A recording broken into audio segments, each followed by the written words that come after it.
Cerimonia di consegna oggi all'ospedale di Cattinara di un nuovo modernissimo microscopio operatorio per ricostruzioni microchirurgiche. L'apparecchiatura, di cui esistono solo 3 esemplari in Italia, è stata donata alla struttura complessa di chirurgia plastica e ricostruttiva dell'Azienda Sanitaria Universitaria Integrata di Trieste dalla Fondazione CR Trieste. In situazioni in cui occorre ricostruire porzioni corporee danneggiate, questo importante strumento, che, come ha detto il direttore della chirurgia plastica Arnez, apre le porte al futuro, permette di eseguire suture microchirurgiche e di valutare la buona vitalità dei tessuti trapiantati, garantendo le migliori tecniche di ingrandimento, la perfetta coordinazione mano-occhio del chirurgo e la massima efficacia della sala operatoria. Nel sottolineare il valore della collaborazione tra pubblico e privato per migliorare la qualità dei servizi sanitari e rafforzare le eccellenze,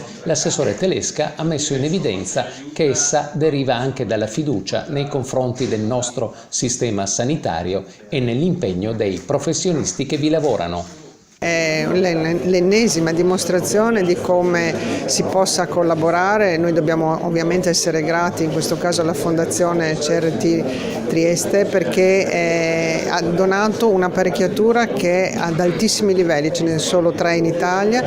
ma è evidente che noi leggiamo questo a collaborazione anche con quello che noi siamo in grado di mettere in campo, in particolare i professionisti che hanno qualità, competenza e eccellenza per poter utilizzare tecnologie così avanzate, che portano in questo caso l'ospedale di Trieste, ma quindi anche la regione Friuli Venezia Giulia, a livelli alti di eccellenza negli interventi e nelle cure